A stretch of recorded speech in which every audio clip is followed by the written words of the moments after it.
What's up, everybody? My name is Fayola. Welcome to our next episode of Face to Faye. Our next guest has a resume for the ages. Here we go. He's coached 14 NBA players. This past season, he coached ORU to its first 30-win season in program history at the Division I level. He was the Summit League Coach of the Year. He made a legendary NCAA run by taking a 15 seed and beating a 2 seed and a 7 seed, taking them to the Sweet 16. I can go on and on, but just recently, he was announced as the new Wichita State University Shockers head men's basketball coach. Help me welcome our next guest, Coach Paul Mills. This episode is brought to you by Meritrust Credit Union.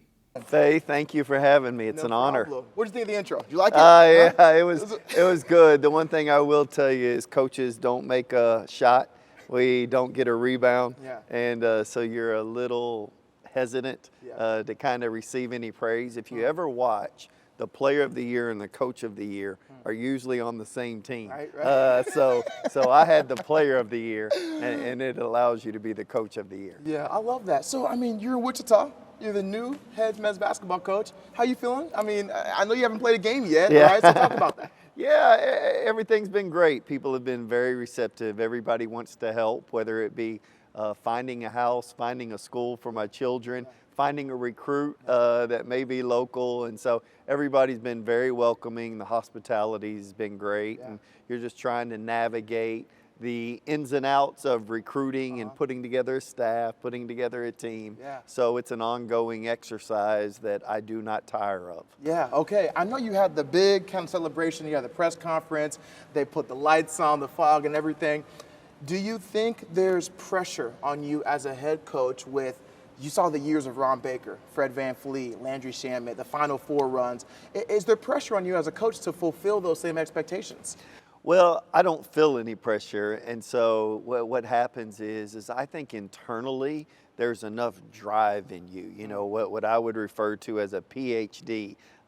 You have this mentality of being poor, you're hungry, and you're driven. And you want to go through this process of getting better. And so if we were the best team in the country here at Wichita State, the goal would be to get better. And if we were the worst team in the country, the goal would be to get better. And so no matter what, a phrase I often use is we're just trying to go 1-0. Let's go 1-0 today. And sometimes we don't. And then we need to fix whatever it is. And then let's try to go 1-0 tomorrow. And so I think the short-term focus is on the now. And we'll see how that navigates itself through the course of a season, through the course of these years. But honestly, there's no pressure. And you're just locked in on a particular moment. Yeah. I think it's crazy. The times we're in right now, a lot of college basketball players play at a university for only a year or so, and they leave. The transfer portal, NIL. When it comes to players coming and leaving and NIL with them wanting money or not, how has that been for you? Have you been able to navigate that? Yeah, I mean, one, I do like NIL, you know, that people are allowed to receive money. Kids come from different socioeconomic backgrounds, and you don't ever want to be in a position to where you see everybody profiting other than the people who are actually making the buckets. What about NIL do you not like, though? I think that for some people, they think that there's this demand for their talent, and they think that they have a certain price tag on it. And what I don't think people understand is there's limited resources. We have to choose how to use those resources. We do not have a NBA payroll, so we're not going to be in the 75 million range as some people think. Or some universities maybe, or right? some other Would universities, you say that a Duke or a Kansas University might have more than a WSU? Yeah, I don't know what they have. I do wish that they would make NIL public, you know, because I think there's so many rumors. They'll tell you that such and such friend got offered X amount of money, and you find it to be way over the top and ridiculous. So I think it's great in the NBA, Major League Baseball, NFL, you see salaries being public. And so I don't mind, especially at a public institution, if people know what's going on. So that way you can call out the lies and be able to really say, listen, here's the resources we're dealing with. This is the cap space that we have to work with, basically. And so this is what's feasible for us at this particular time. There we go. So we've seen some really cool additions to your coaching staff. We saw NBA player Quincy Acey, some other people you've coached with. Talk about, the restructuring of your coaching staff. Yeah, Ken Polino was with me at Oral Roberts University, and I saw up close his job, the work that he does. Tremendous husband, tremendous dad, and you have to have high character people, and Kenton is definitely that. Phenomenal player at the University of Texas, and it was a great player through his experiences, and he's been overseas, he's been in the NBA, so he kind of has an understanding about what these young guys are going through. Quincy Acey, I've known since he was 15 years old and recruited him, and I tell the story of, I believe I still have a DM of his life basically planned out when he was 15 years old. Everything's worked out to fruition. Except for who he told me he was going to marry. He even told me who he was going to marry at 15, and for the most part, that's turned out well.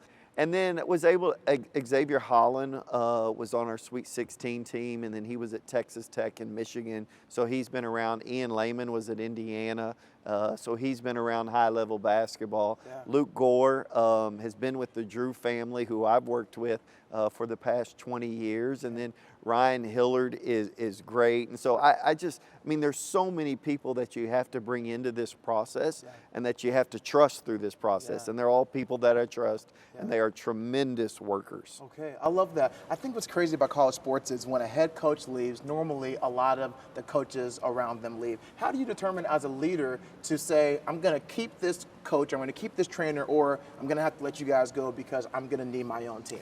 Yeah, I think so much of it's just trust, right? It's who you know. Like, you're in there daily with them, and you're going through the process of trying to propel a program forward. And you're constantly asking yourself, where can we add value?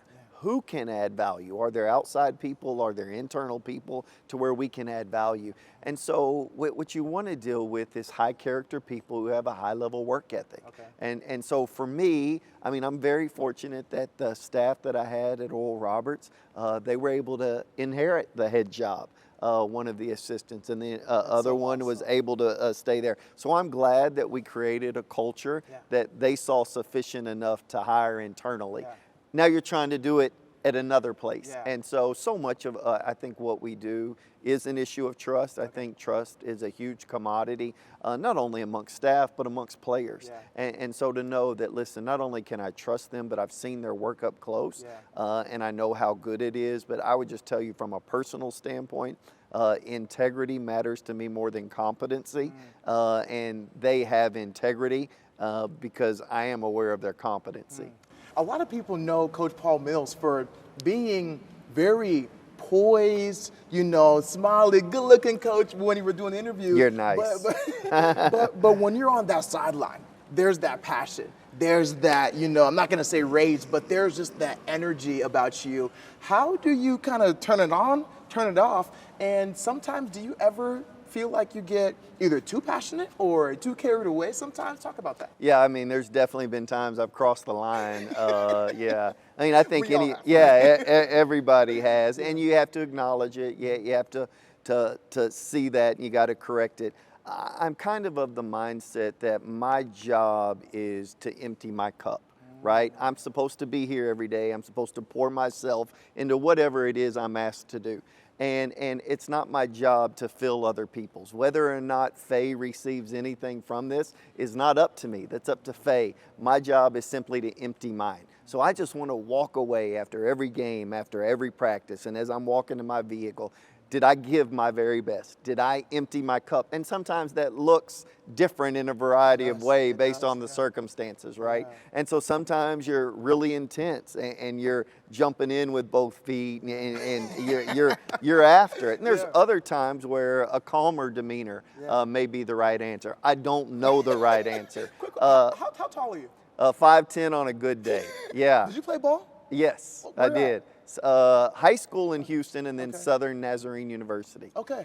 Yeah. And you also got, your master's in theology, correct? Yes. Okay, so are you technically a pastor? No. Okay, because I never know how that works. Okay. I would tell you that I think everybody's involved in ministry. You're either ministering well or you're ministering poorly. And so no matter what profession you're in, you're speaking truth into that situation. Yeah. And some people do it well and then other people. And from my opinion, regardless of the profession. So ORU, we know that's a popular faith-based school, and you having your master's in theology and going to seminary school, are you allowed to maybe implement, or do you think you will implement some of those faith principles here at Wichita State University? Yeah, I mean, I think God has a lot to offer, and it's kind of just, if that's the path you walk, if that's something that you believe in, you're probably going to demonstrate that. I will tell you the thing that's more important than talking about it is actually doing it, right? Nobody cares that you could recite a Bible verse or you could go on about some theological topic. Nobody's really concerned with that. They want to know, can you live it, right? So we're not going to sit around and talk about love. Can you actually display love? And what love looks like for me on a basketball court. So you coached at Baylor, and you coached with a pretty legendary coach right now, Jerome Tang, head coach of Kansas State University basketball. He said some awesome words about you, whether it's your faith, your enthusiasm, your mentorship to these students and these players here. Talk about your relationship with head coach, Coach Tang. Yeah, to hear you say legendary, he's coached 1 year as a head coach, and he was, you know what, Naismith National Coach of the Year, and if you would have told me, we were roommates for 14 years, and so every road trip, for 14 years? yeah, for 14 consecutive so you years. guys are boys. So we're really tight. I've known him for 30, and he's a great guy. Two, his family, his wife Ray, his children 7 and Island. They've been at my house. I've been at their house. Okay. We spent a lot of time together. Phenomenal person, and obviously did a remarkable job this year at Kansas State. And he would call me and bounce ideas, and some things I'm glad he did not take my advice on. Because so as coaches, you guys still talk about either plays or concepts or defenses? Well, he called me last night asking me about a place to eat in Atlanta, so that's usually what we talk about. So not much basketball X and O, right? Sometimes basketball, but you know, we both work for just a tremendous guy in Scott Drew, and so we were just around each other every day, and again, you're just doing life together because you're around each other for 14, 15 hours a day for 350 days out of the year, and so get to know him. He's a dear friend. He's done a remarkable job. I can't. What do you think about his popular viral dance? I don't. I don't get. But you know what? That's not me. That's not me. Be who you are. Don't try to be anybody else. But I am looking forward to playing those guys this year in Kansas City. Yeah, there we go. So you talked about the hours of this role and just whether it's traveling, recruiting, studying. How has that played a role just with the relationship with your family? You said that you have a wife and 2 daughters, correct? Yeah. And do they live in Wichita? No, right now they're still in Tulsa. My oldest is graduating high school. My youngest is finishing up school. She's a sophomore. That's amazing. And so it's great. You know, when we first started in the profession, I was usually in the office around 8, and I usually left about 3 a.m. And so those were just crazy hours, and you could never do that with kids. What are your hours? No, they're not that. I usually go to bed around 3 every morning, but I usually don't get up till like 9 now. Okay. So I'm a little slower. I don't do early mornings very well. Yep. Today I had to be up at 5:30. That's not that's not common for me. Yeah. How about your wife? I mean, has she adjusted? She's done great. She understands it. She kind of calls it the 6 months where I don't see my husband. But we understand. I don't have any hobbies. I don't do anything else. If I'm at the office, if I'm not at the office, I'm at the house. Yeah. And if I'm not at the house, I'm at the office. Does she come to the games? Yeah, she's always there. Okay, so she'll be here. My kids are here. That's they have amazing. Different level of shrills based on the free throw, what the opportunity is. Yeah. Are they just shooting them to shoot them, or do they have a chance to take a lead? So let's say, hopefully this doesn't happen, but let's say it's a bad game. We lose at the buzzer. How's the family like whenever you go back home? Are you yelling? Are you mad? Or girls don't talk to me? Yeah. What is it? No, they know they probably won't see me. Okay. Yeah. So I'm usually well past 1, 2 before I ever step foot in the doors. Yeah. And so the Blew the following steam off. morning, yeah, you need to dial it back. I'm better as I've gotten older. I've had some people, Lon Kruger, the great Oklahoma coach who I think is a Hall of Famer, has helped me. There's a number of people who've helped me through this process. So I am better about handling these situations. So we talked about Scott Drew. I read a story that I think Scott Drew might have spilled the beans on. So I gotta put it out Yeah. there, all right? When you got promoted at Baylor from director of operations to assistant coach, they gave you a company car. And the car you were driving, is it true that you gifted that car to somebody randomly for free as just a gift to them? It was. I have no idea how Scott found out about that, because you're trying not to you don't let your left hand know what your right hand is doing, and so it wasn't anything in order to get publicity out of. It was just, you give somebody a free car like that? I didn't need it any longer, and so I don't want you to think that it was an Escalade or it was a Mercedes or some $100,000 vehicle. It was just a car I no longer needed. So I knew I could gift it away. I no longer needed it to somebody who could use it more than I could. And it was a lady that was consistently at a bus stop, right? That you drove past. Is that what? There was a lady who didn't have a car, and I knew she didn't have a car, and so I wanted to provide her one. And somehow I think Scott overheard me talking on the phone to my wife one day about the legalities and the title and passing all of that stuff on. And he kind of spilled the beans on me, but it was just a simple gesture that I can't even believe became public. We're talking about cars, we're talking about money, and this episode is sponsored by Ameritrust Credit Union, the official financial well-being partner of Wichita State Athletics. So for me, I love talking to my guest on in a way, what's your money story? Money is a very important topic to people. I think it can also be sensitive, but I think we should all talk about it. Yeah. With NIL, right? With even your salary being public. Right. And you can hear so many either good things or bad things, or people handle money in a good way, or they invest it, or whatever it might be. When it comes to the topic of money for you, having a salary of $1 million plus, how does that make you either feel? Do you live a certain lifestyle differently? Are you a big investor? What's money for you? Well, I didn't have much. I grew up poor, and so money's not that big of a deal. I never made decisions based on money. The first college job I had, I made $2,000 for the year, so I was making about $170 a month. So money isn't really a focus for me. I do recognize that we need to be good stewards, right? This pay raise comes at a good time, given that I have to pay college tuition for my daughter, and you're moving on to other different phases of life. If I But can ask, yeah, what was the salary at ORU? Was that public or was that private? it was private, Private, but okay, but this it's is public. it's not what you think it is, probably. Wow, so this was a big pay raise for you. This was, and Congratulations.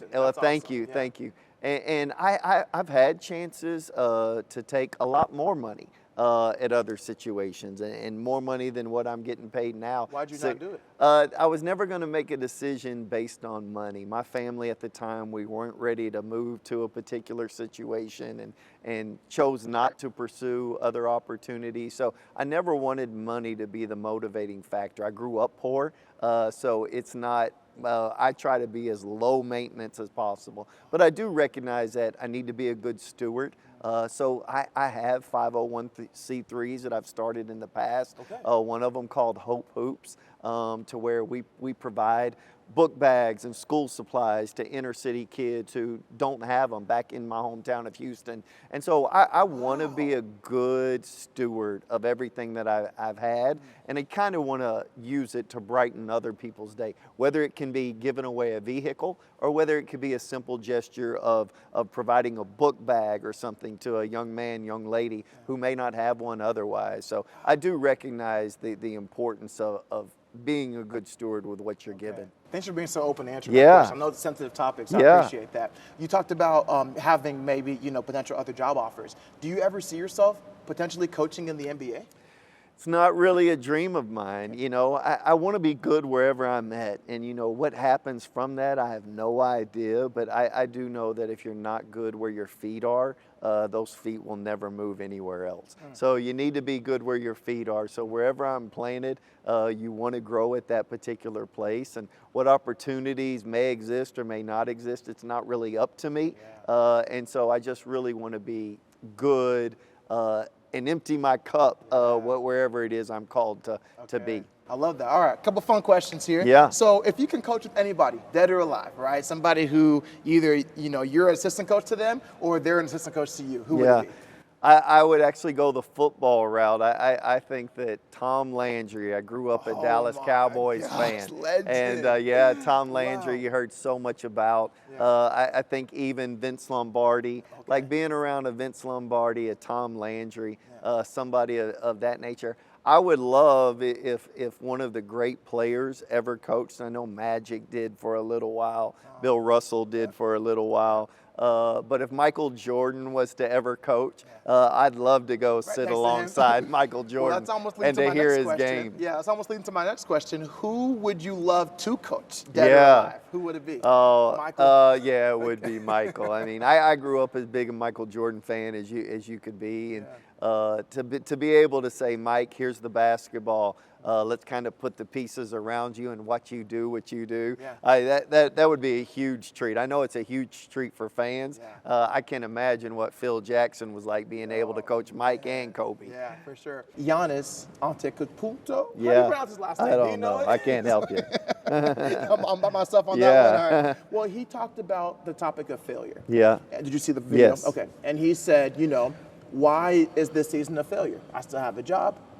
Just because I didn't win this year doesn't mean that it's not a stepping stool. Right. Michael Jordan played 15 years. He only won 6. Right. The other 9 years of failure, he talked about that.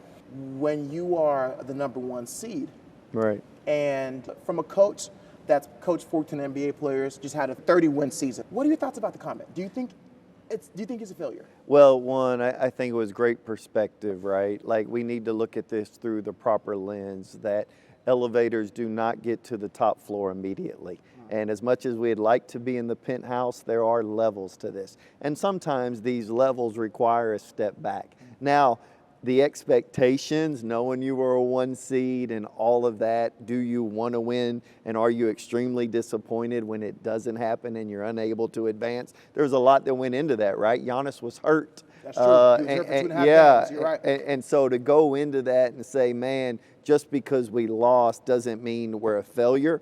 But there's pieces to this puzzle sometimes that we can't control. So you do need to control you need to control the controllables, right?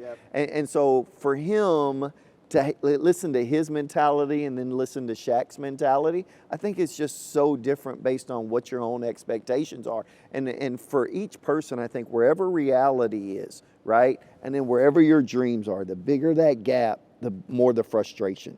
And so if your dreams are just unrealistic based on reality, hey, I want to bench 800 pounds tomorrow.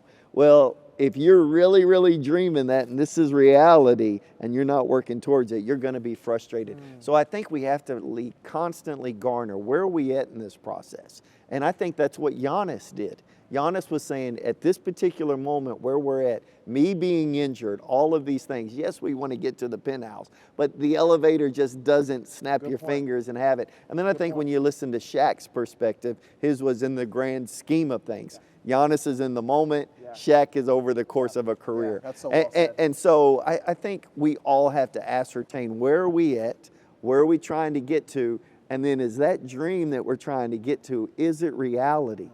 Because if that dream is far from reality, we're just going to get frustrated, we're going to get depressed. And so we constantly need to gauge, where are we at in this process of trying to get to the penthouse. So talking on that then, do you think there's a benchmark for you for your first season at WSU? Like, we have to win 20 games or unless I'm a failure, or if we don't win conference, my job's in jeopardy. What's your thoughts on your first season at WSU? Yeah, one, I'm just trying to put together a roster. So we're trying to find 13 guys who we can get, who'll represent us well, who can come out and be competitive. Then when you're in competition, you have to gauge who you're competing against. Okay. So I know Florida Atlantic is a really good team coming off of Final Four. I don't know who they're returning or what they're returning, and I think that landscape will play itself out. There's others really good teams in the American. So I think the conference kind of gives you a gauge, but you know, my focus honestly is just, man, how do we get the right people on the bus? Okay. Like, we are headed in a direction, yes. And I'm paying more attention to the direction rather than the destination. We may want to get to the beach, right? But if I'm headed on I-35, I'm gonna get to Minnesota. I don't think they have a beach in Minnesota, and so I'm more concerned with what is the direction that we're headed. And if I know that I'm pointed in the right direction, we'll get to the destination. Okay. But my focus is on the direction at this particular point. Okay. I love that. I love that. So my last question always is the city of Wichita, right? We're here in Wichita. Wichita loves you. We support you. Is there anything that Wichita can do for you in this process? Whether it's pray for you, come support your nonprofit. What would you like for the city of Wichita to do in terms of support? Yeah, I would say just that. I mean, if you could support a group of young men who are going to give their very best effort to represent Wichita State University, I would ask that you do that. And whether that truly is just showing up. You know, we're going to put a product on the floor that I think will be representative of the people in the stands. They're going to work hard.